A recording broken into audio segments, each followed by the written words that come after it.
Hey y'all, it's me Azalea and you're watching my YouTube channel, Azalea's Way.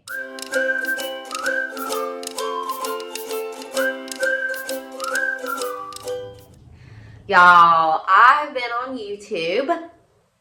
I've been YouTubing.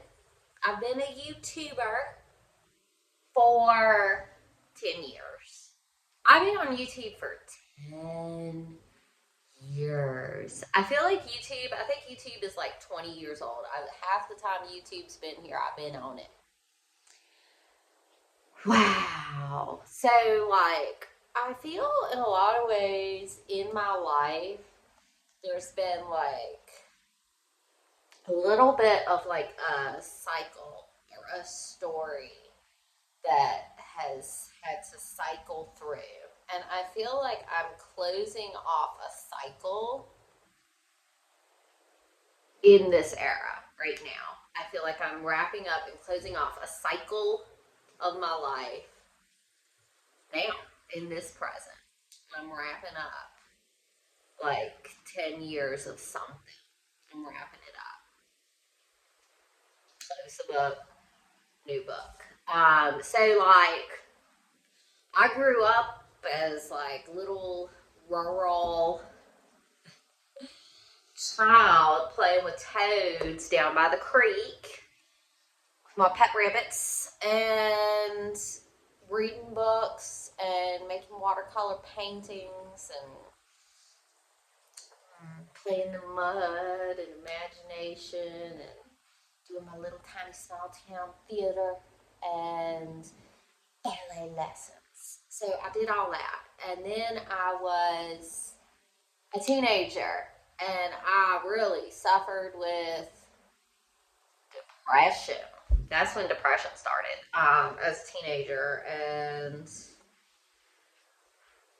I felt out of place, misplaced as a teenager, like where I was growing up, and had different dramas and whatnot ensue.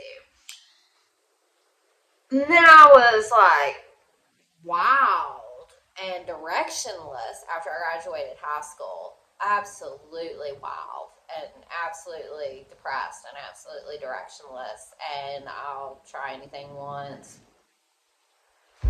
YOLO wasn't a thing back then, but YOLO every day, all day. And then I moved to Richmond, Virginia, and that's where I spent my 20s. I spent my 20s in Richmond, and I went to college, and I loved college, and that was the stimulation that I always needed, was to be in a bigger city, to be meeting people from all over, to be in an area where like artistic expression there was so much artistic expression available within the city. Just diverse people from all different places, all different walks of life. That was the stimulation I feel like I was always needing, and then I got it. And I was able to express myself. I was able to learn. I was able to take in vast amounts of information and to be in an environment where it's just very stimulating discussion, all that. And then, I experimented with different performances and creations, and I had work in galleries, and I did a lot of performance art, and it was just what I always needed. It was great. That was a good choice. That was a good thing. Going to Virginia Commonwealth University and spending a decade in that city was a good choice and a good thing for me. Then I had children and I got married, and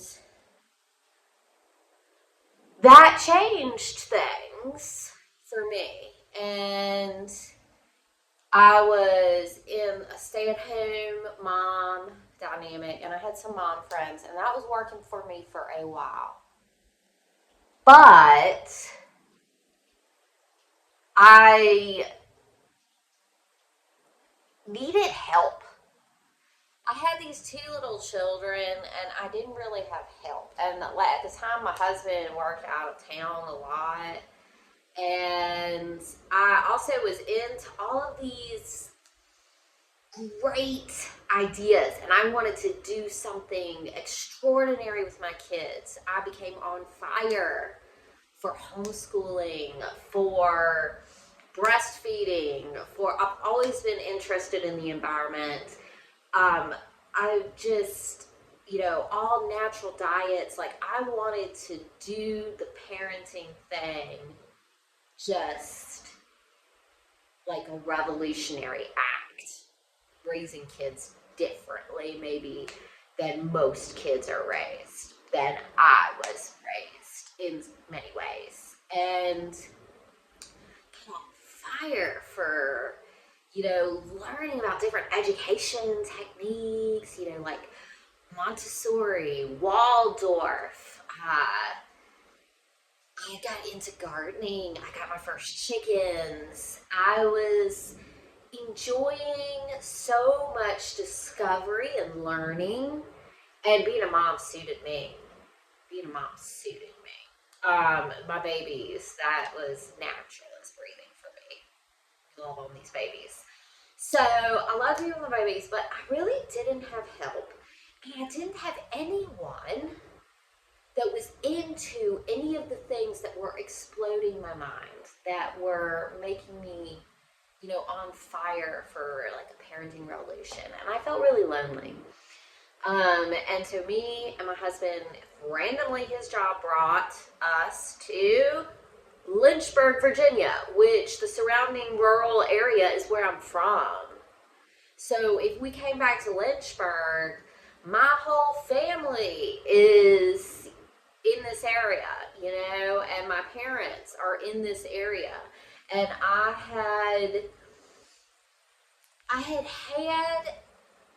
think one of my big experiences I had was when I was pregnant with ZZ. Little Tom got scarlet fever. I had strep. He had strep. ZZ was a bun in the oven, and my husband at the time was out of town for like a week. And I remember I was like out of groceries, and I had tried to reach out to like my support system, and I had gotten the baby Tom to the doctor when he was looking like a lobster with his scarlet fever. And so he had antibiotics, and like he was sick, he was cycling through fevers, and I was like sitting him in front of the air conditioning unit in the window. And it was just like, I had no one to bring me any groceries. Baby was super sick. I was super sick, but I didn't have anyone to watch the baby, and I couldn't take myself to the doctor, so I didn't get antibiotics until much, much later. And I was pregnant, and I remember us eating like microwaved popcorn, me and the baby, Tom, and just feeling like unsupported, no village. And so it was looking pretty good to me at that point to move to Lynchburg, but it was back to the smaller city. There was not this explosion, plethora of cultural exposure moving back to a smaller city. But I was like, I need some help. I had taken, little Tom and little Z at that time to every museum in Richmond hundreds of times. We went somewhere every day, and we'd been everywhere 100 times. And so I was like, all right, dude, like, it would be really nice to be somewhere where if we get sick, someone can bring us a can of soup. And, when you're young, like I was in my 20s, and you have hundreds of friends and acquaintances and people you see out dancing and people you see at the bar, they feel like you're friends. But when you move on to the next phase of life, having kids, you don't drink anymore. You don't have as many friends as you thought you did. So we moved to Lynchburg, and boom, WayCrunchy was born, because I knew that I needed.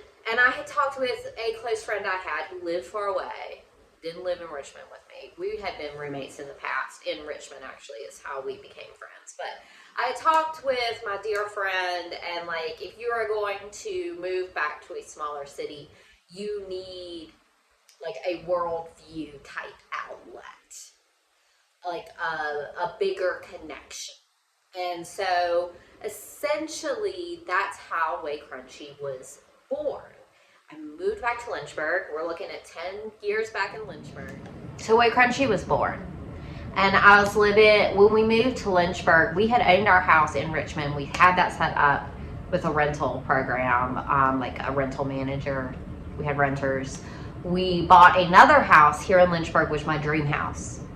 Still a dream house, but I have my own dream house now. Part of that cycle kind of came back in, but I got my dream house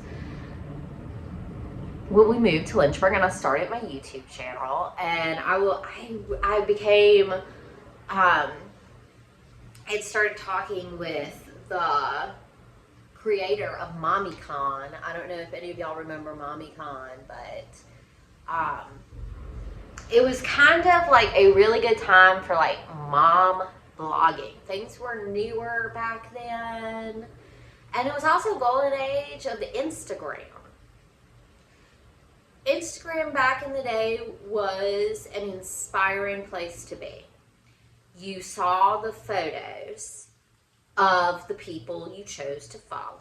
You found new people through hashtags or shout outs. It was not sponsored posts. It was not suggested. Everything's algorithm. You know, it was a place of connection and exploration and creativity. And my little daughter Z, we were doing the brand representative thing. And she was a little baby model. And little brands would send her clothes. And I would take these amazing pictures of her. I was looking fabulous. I was 10 years younger. I took where I had started before I started the channel. I was on fire about all of these topics of raising kids in like kind of a revolutionary way. And I was able to then express all of that on the YouTube channel. And it felt great. And I felt like I was doing something important. I wanted to save the world. Using cloth diapers, you get that feeling like, nothing I do matters because, all these issues are just so huge. But I felt like through my YouTube channel, I was multiplying my personal efforts, like with cloth diapering. I'm not just saving 1-2 babies worth of disposable diapers from the landfill. I am helping to encourage and inspire others to try cloth diapering. So then I'm saving 10 or 15 babies worth of cloth, like disposable diapers. So I felt like it mattered what I was doing. I still got a little feeling of excitement when I had like 100 new subscribers. And I was getting these little brand rep opportunities. But I had a husband who had a good job at the time. And I was a stay-at-home mom. And I had enough money. I always had more than enough money, and I had my dream house. I wasn't searching after anything. I was obsessing about homeschooling. I had my garden. I had my chickens. I had my beautiful house. I started trying to get involved around town, but honestly, I think my internet presence and my enthusiasm and my outspokenness and my self-confidence was through the roof. I feel like I was kind of shunned and outcast by like other moms, gonna be honest. Like anyone I came across in real life, very few moms were actually nice to me during this time period. And I just was like, oh, I need to be more outspoken and more outgoing and go to this and go to that. But it just seemed like no matter what I did, I was not making connections. And then like I had heard like from like a friend I had made who wasn't a mom, like what people were maybe kind of saying about me about town. I just wasn't popular locally, but I did have my internet community, and it felt good. And then it all changed. Like, it didn't matter if I was making money. I had money. I had an online community, but not a local community. Then WayCrunchy and everything changed. I had my divorce and I had no money. And I was starting over with my 2 little kids. I was living in my parents' basement. Thank God I did move somewhere with a support system in place. Thank goodness. I started over, and things became about making it as a single mom. I had to build my life. Everything, it kind of came too easy for me the first go round, and it was washed away. So I started Patreon. I eventually got into my pathetic little downtown Lynchburg apartment. But I was expressing myself, and it started to be important that WayCrunchy make money. And that little bit of income became something that I relied on. And so that changed the dynamic of WayCrunchy. It's Azalea's Way now, but most of the time it was WayCrunchy. And I wrote a book, and then I had to work on writing books, selling the book, making money. This little bit of money became important. For a while on Instagram, like when they first released short format videos, TikToks, on Instagram, I was making more money than I was on Patreon or YouTube from my short videos on Instagram. And this money, mattered. I had, the whole channel kind of became different. The whole channel became about trying to find reliable housing and breaking the rent mortgage chains that hold everyone down. And so I needed to save money, and I needed to make money. And WayCrunchy wasn't just about self-expression. Wasn't just about connection. It wasn't anymore about furthering my platform issues, ways I want to make the world a better place. I care about change. If I see something that needs to be changed for the betterment of humanity, I care about that. And I still cared about that. And I think that my message, especially with this old shack, buying a house debt-free and fixing it up and believing in yourself, that was all very important. But I needed to be making those dollars. And that was different. And when you are relying on something for income, I'm working for myself.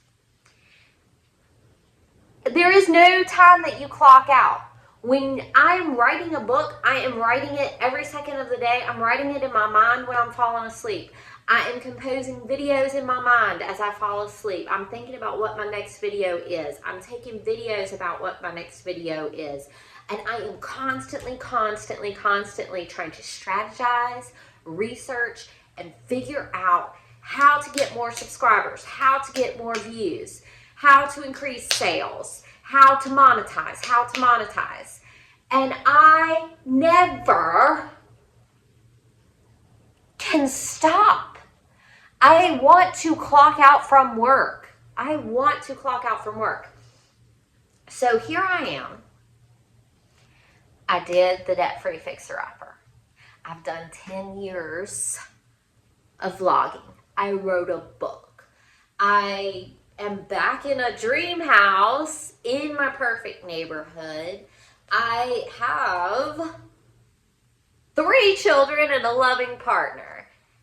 I have my chickens. I'm going to get ready to reestablish my long-term garden here in this house.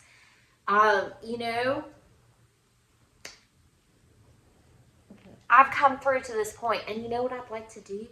I'd like to clock out from trying to figure out how to make this channel more successful. I'd like to clock out from thinking, well, maybe I should write another book. I want to have clock out time in my life where I am fully present in the moment, not worried about monetization. That's what I want now. That's what I want. I don't want to stop working hard, but I want to have a separation between work and life.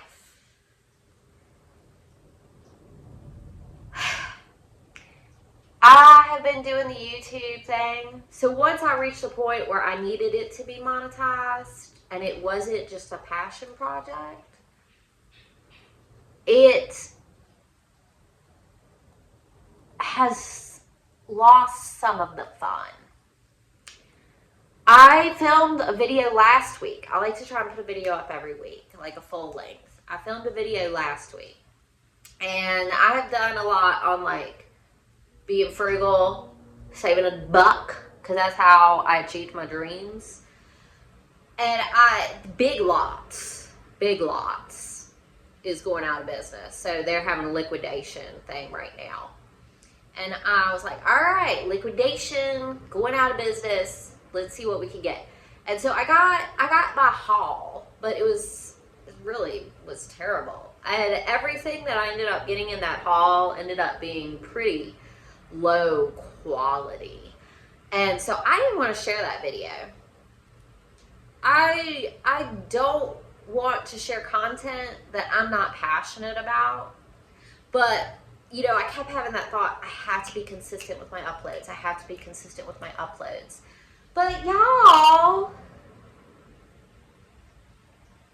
I have not achieved the level of success that I have desired on YouTube. And I've made so many connections with so many of y'all, and I know a lot of y'all would miss me. We've been through this before. But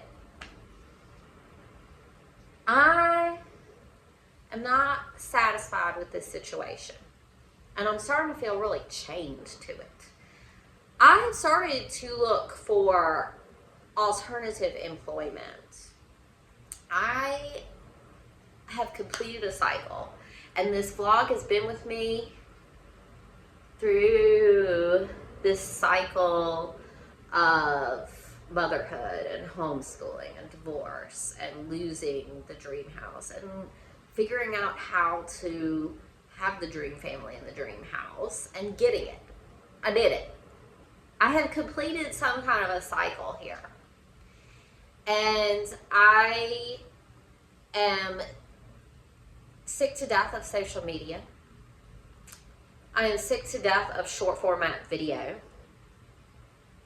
I think that social media and these short videos and just like the addiction, screen addictions, advertisements, I just think the overlords are scamming us. The overlords are scamming us. And I don't think that social media at large is good for humanity. So it's just become a tool of control for the overlords and a way to monetize human beings for the overlords. And I'm looking at like different advice that actual YouTube like studio gives me on how to make my channel successful, and that's what I've been following. And actually I don't think they want me to be successful, and so I shouldn't be following their advice. If I'm going to stay on YouTube, I should not be following their advice. Power to the people, stick it to the man. That used to be a creed that I would repeat to the children. Power to the people, stick it to the man. Obviously it's a popular old time saying, but the man does not want the people to have power. So I can keep trying to figure out how to make it as a creator but it just seems kind of dumb at this point. I think the only answer is for me to stay creating is to only release content I'm passionate about, find another way to make money, and quit trying to make money as being a creator. Release that. Release it. I think, you know, I feel like I'm completing cycles right now. A big rebirth. Big. Huge. Homeschooling. I homeschooled Tom. I was on fire for homeschooling. When my oldest child is 13. When he was in my belly 13 years ago, I started getting passionate about homeschooling.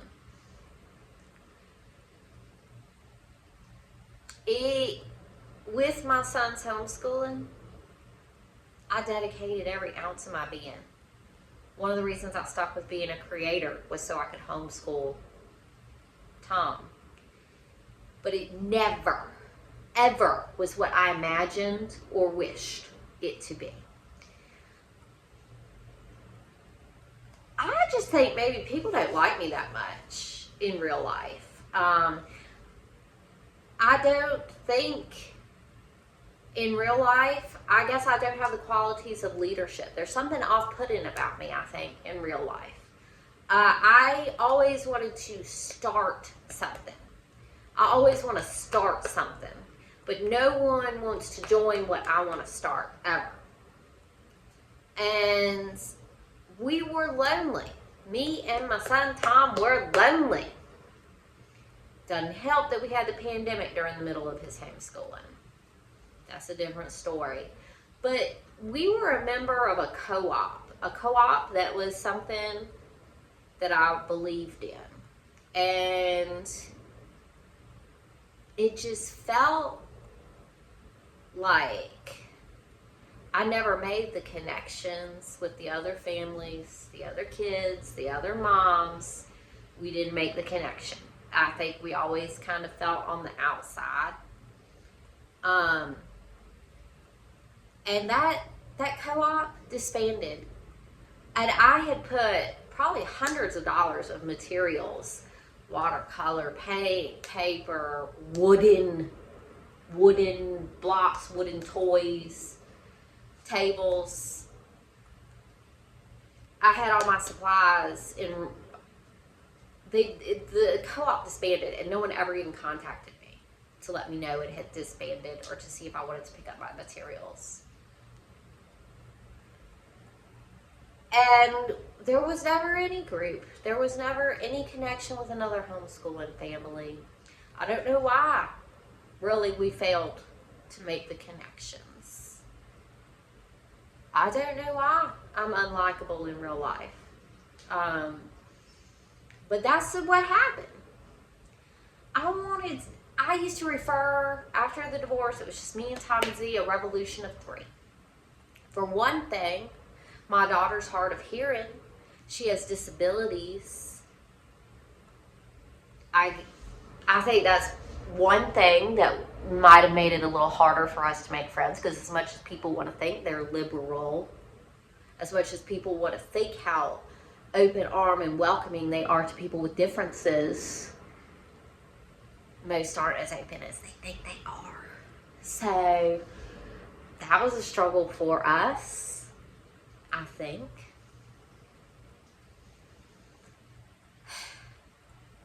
The homeschool never turned into what I wanted it to turn in. There was never a community. I didn't want isolation schooling. That's some pandemic crap right there. I wanted a rich tapestry of individuals raising our babies together like a village. It never happened. Never happened. And my spirit got broke. And to this day, I'm not outgoing and social like I used to be. I ain't trying to start nothing. I will humbly follow whoever will have me at this point. But I'm tired. I don't have a desire to start anything. I don't have a desire to write a book. I don't have a desire to keep the channel going. I am now entering my 40s. And let me tell you, I am tired. I want to take a nap. I did not nap in my 20s. I did not nap in my 30s. I turned 40 this year, and I want to take a nap. And I take a nap, and I fall asleep. I am drooling. I am dead to the world. I am asleep. I am literally tired. I want quiet. I don't even like listening to music. I don't even put a show on the background anymore. I just want to exist in peace. Just exist in peace. I have, as far as being on fire or passionate about anything, I would say I work on houses. I have been learning sign language. But I just, one of the reasons I like sign language, my daughter is like fluent and I'm getting there, and it's just like we can just silently communicate. And I like it. And I feel like it takes a lot of energy to speak out loud. And that's what I'm on fire about. I just want to be at my home. I don't even care. I used to have this, I feel like I am a person who's like love language is like attention. And I've always loved being on stage. And that's what YouTube has been for me. Like, from the time I was like, I don't know, preschool. Like, I want to be at the microphone. I want to be on stage. It's like a personality trait. But at this point, I don't even care I'm fine with isolation and quiet, peaceful life. That's what I want now. I'm in a new cycle. I want quiet and peace. I want to just create things that no one will ever even see. I want to dwell in peace and harmony. Wherever we can get friendships, little connections. I think that is important.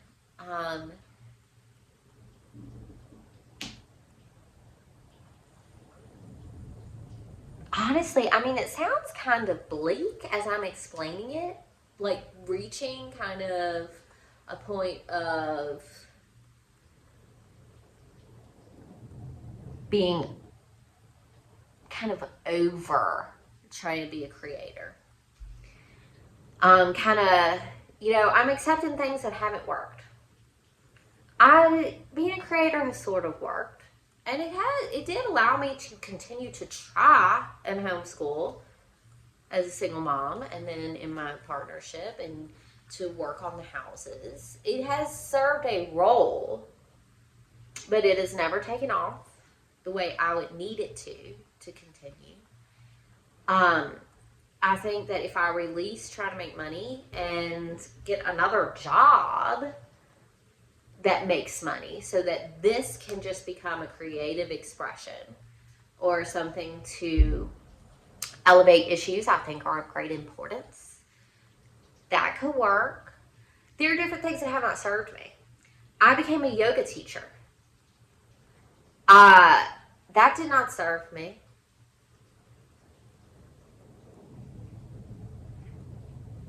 Honestly, that did not serve me. I think it harmed me. I think becoming a yoga teacher harmed me.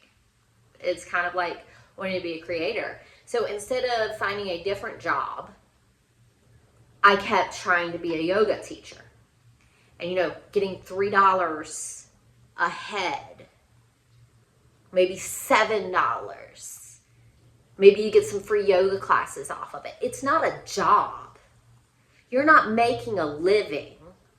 So I'm learning how to rub 2 pennies together to make a nickel so that I can continue chasing these dreams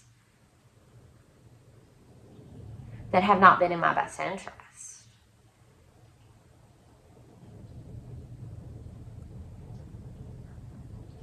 I think I was sold the idea that being a yoga teacher could be profitable and that it was something I should do. I think that the person who certified me was a businesswoman and was selling teacher trainings.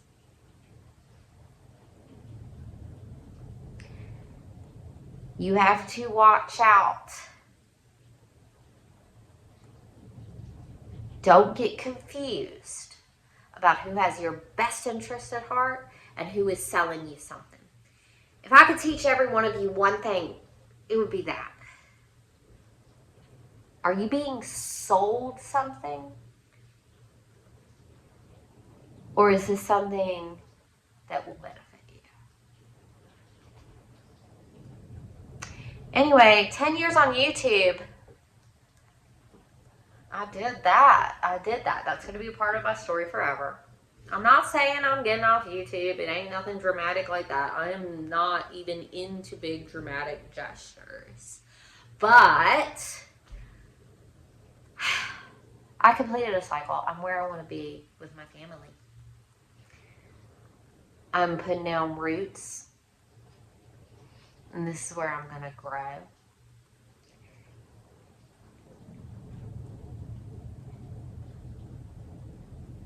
And I'm trying to release things that aren't in my best interest.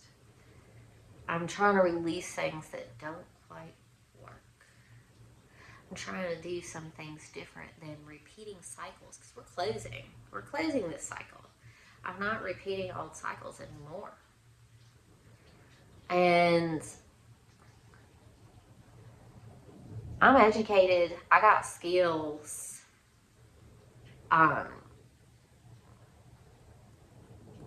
This ain't a career, but I think I could have a career. So we'll see about that.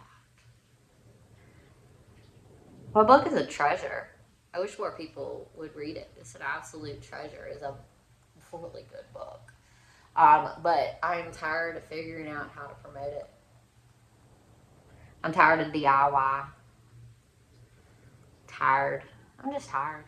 So I love all you guys. I love all of you guys. I love y'all. I love y'all. And y'all got me through the tough time. The tough time when I was very alone as a single mom. Those years saving up to rebuild my life, y'all had me. And I've always been able to be with my children.